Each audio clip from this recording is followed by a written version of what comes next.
Let SGL host my baby shower. She then refused to help plan it, ignored every offer of help, humiliated me, and turned the day into chaos. My MIL is now telling me to apologize to her. So, my husband Mark, not his real name, and I have been married for 10 years. We eloped in Paris back then. No big wedding, no family drama, no fuss. It was exactly what we wanted at the time, but part of me always felt a little wistful that I didn't get the whole celebrated bride experience. Fast forward to now, and after years of infertility and heartbreaking losses, I'm finally pregnant. Our first child. I honestly thought this day would never come. Naturally, I was excited about the baby shower. It wasn't just about gifts. It was about finally celebrating something I had prayed for, cried for, and fought for. Here's where my SIL, sister-in-law, comes in. Let's call her Jess. She's been married to my husband's brother for over 15 years.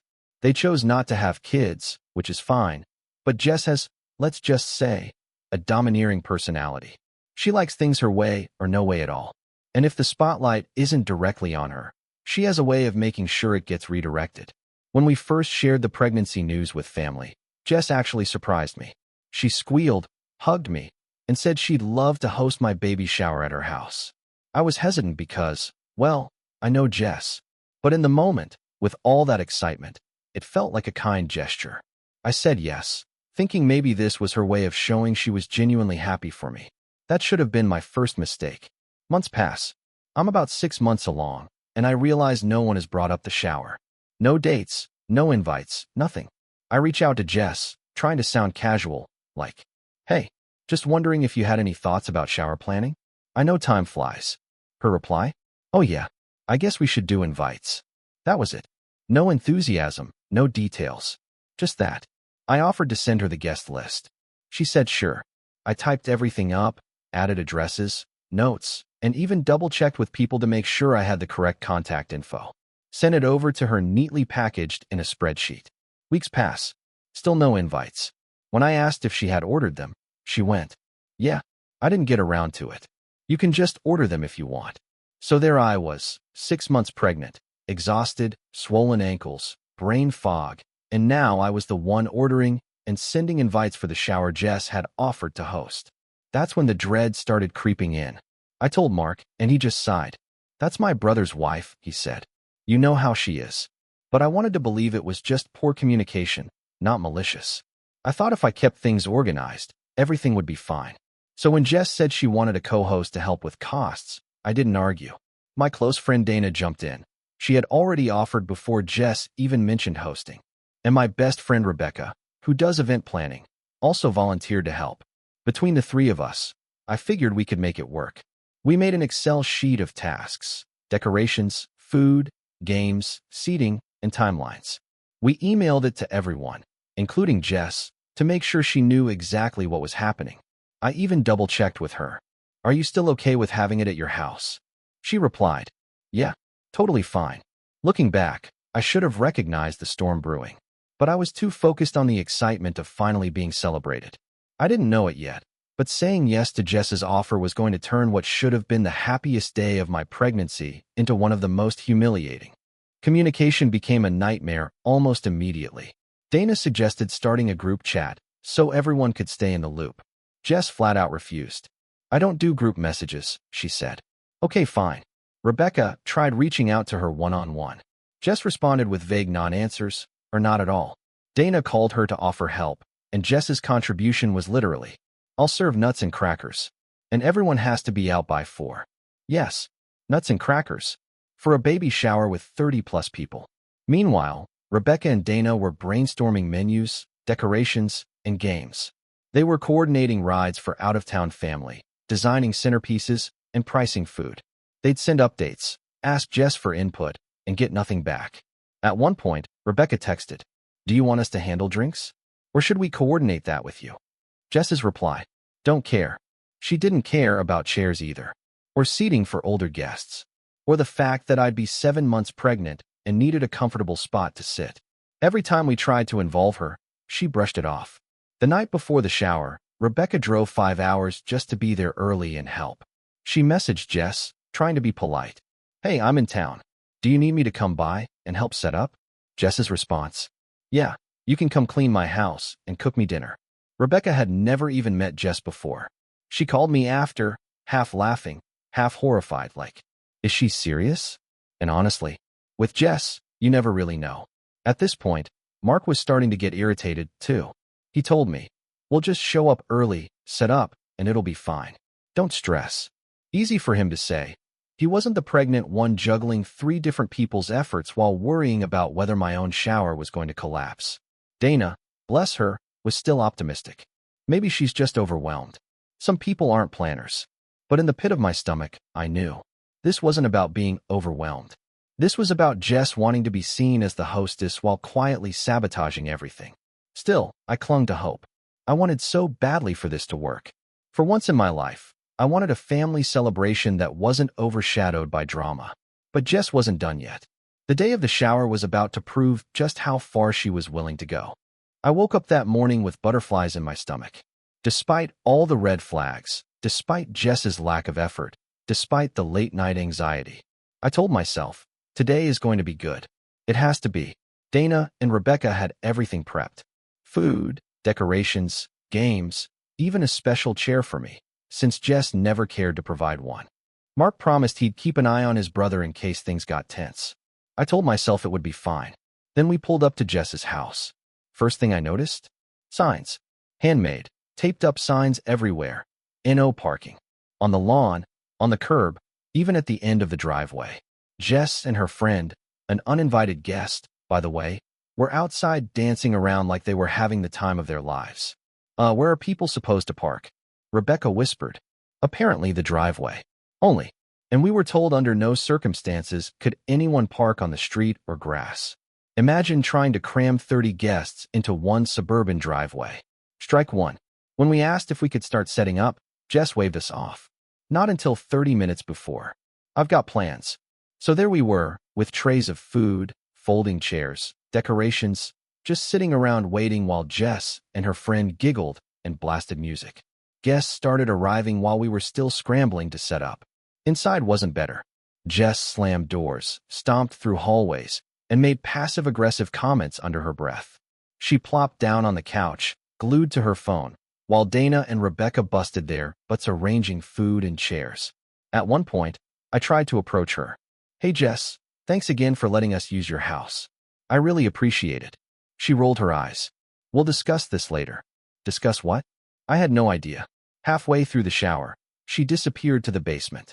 Next thing I know, the floor is vibrating from metal music blasting so loud I thought the windows would rattle out of their frames. I had relatives covering their ears. My aunt leaned over and whispered, "Is she okay?" I wanted to cry.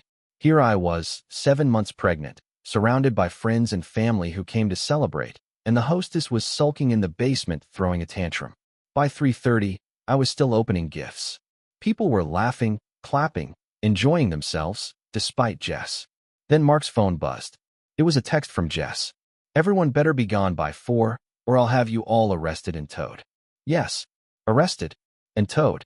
Mark showed me the text, and I could see the vein in his forehead start to pulse. He texted back, "You need to stop. This is ridiculous." But we still ended up rushing through the last of the gifts, barely thanking people, shoving everything into bags, and scrambling to clean. Emile tried to vacuum, but Jess suddenly announced, "It's broken. Can't use it." FIL offered to stay behind and lock up so we could finish loading cars. Jess snapped, "No. Everyone out." We left as quickly as we could, trying not to leave a mess. But glitter had landed near an air vent, lemonade had spilled, which Mark cleaned, and someone had moved a chair into the laundry room for space. Minor, normal stuff. Jess stormed out, red-faced and screaming. Who stole my chair? It was right there, in the laundry room. I wanted to sink into the ground from embarrassment. And just when I thought it couldn't get worse, Jess went nuclear on Facebook. She compared the shower to the January 6th insurrection. She ranted about parking, glitter, folding chairs, spilled lemonade, that her cookie sheet was used without permission, that Rebecca's husband dared to be there. She called him a piece of S behind his back, even though he's a godfather-to-be and a veteran. Oh, and she mocked the fact that we brought in an extra chair for me to sit on. Because apparently, pregnant women should just stand up. By the end of the night, she was texting all of us. Dana, Rebecca, and me, calling us pieces of S. I sat in bed that night, swollen feet throbbing, scrolling through her Facebook rant and crying my eyes out.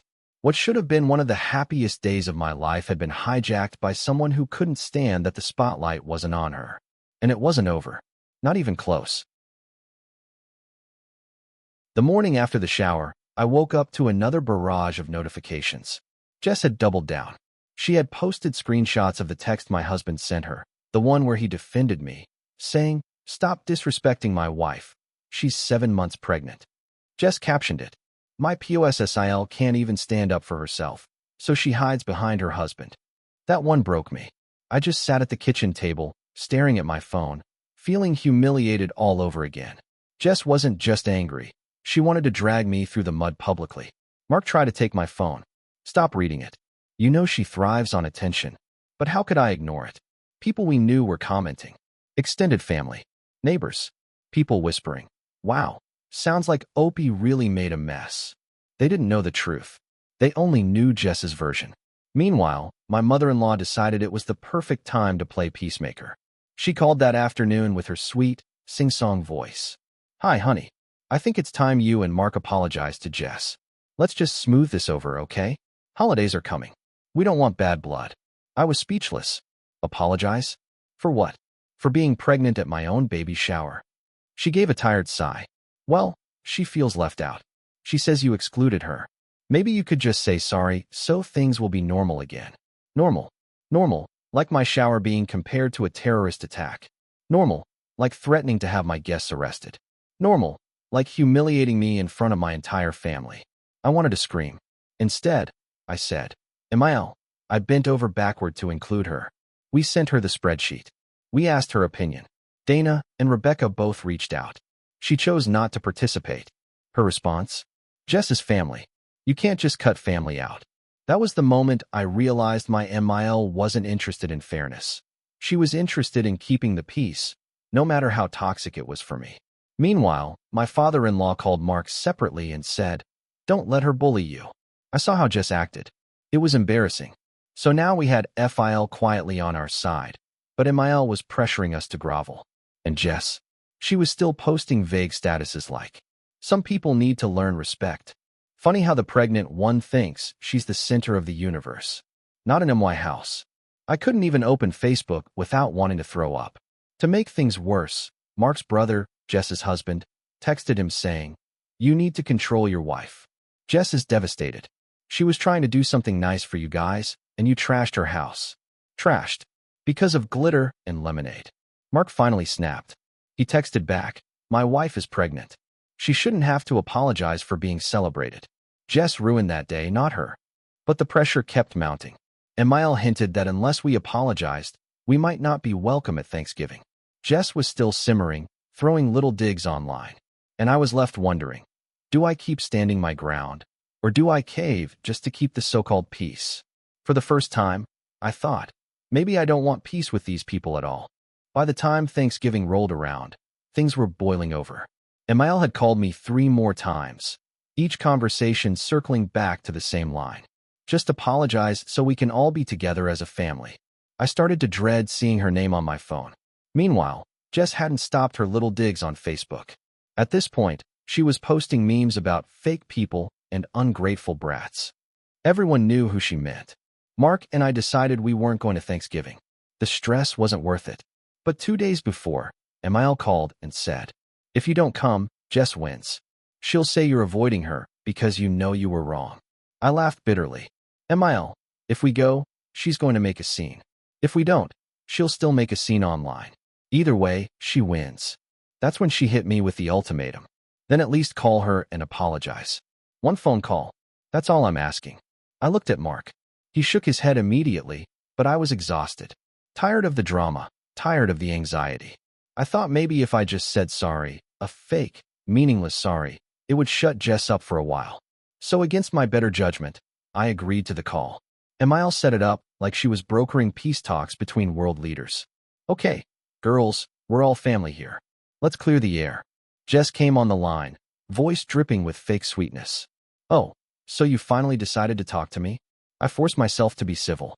"Jess, I wanted to clear the air. The shower didn't go the way I imagined, but I appreciate that you opened your home. I'm sorry for any miscommunication. She cut me off. Miscommunication? You and your little friends trashed my house. You humiliated me in front of my neighbors. You acted like I was some servant. I bit my lip. That's not true, and you know it. We tried to involve you. You ignored every offer of help.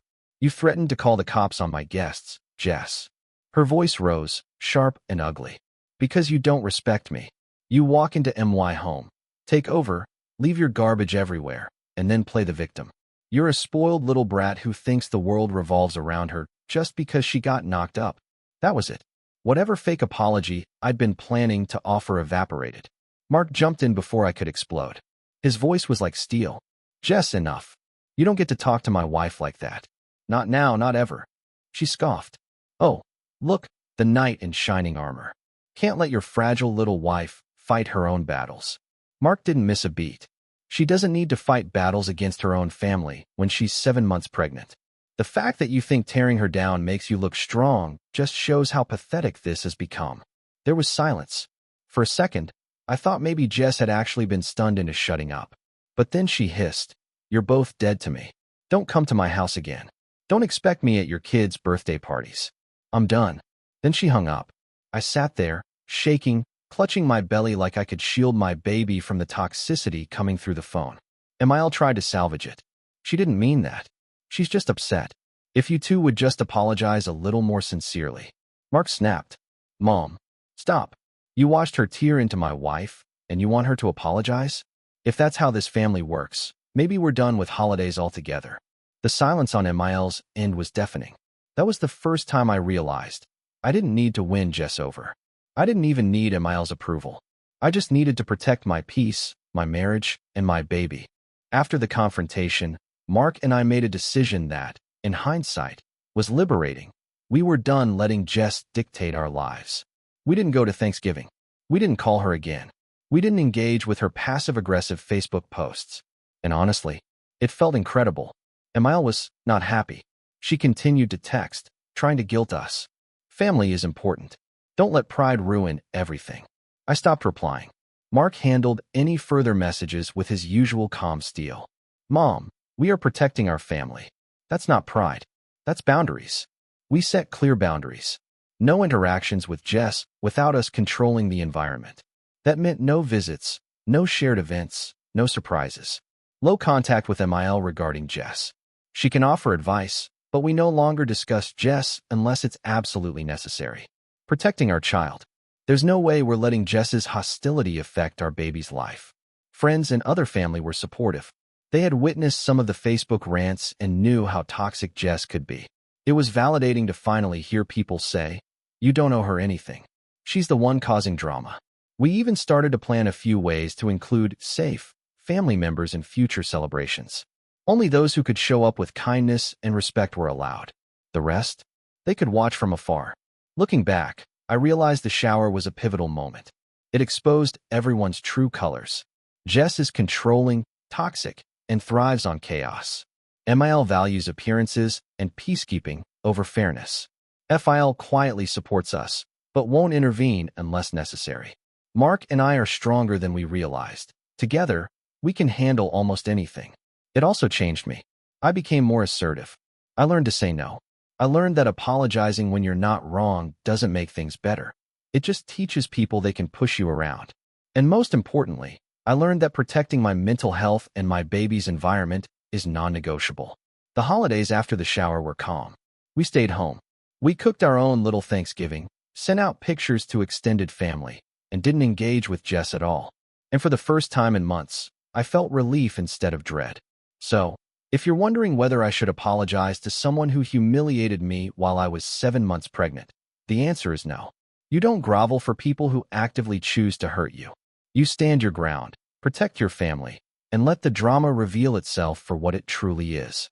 And honestly, I can't wait for this baby to be born so we can celebrate with people who actually care about us, not people who think a glitter spill is worth a public tirade. And that's the story. If you've made it this far, thank you for listening. If you enjoyed it, please hit the like button and subscribe to the channel. Until next time.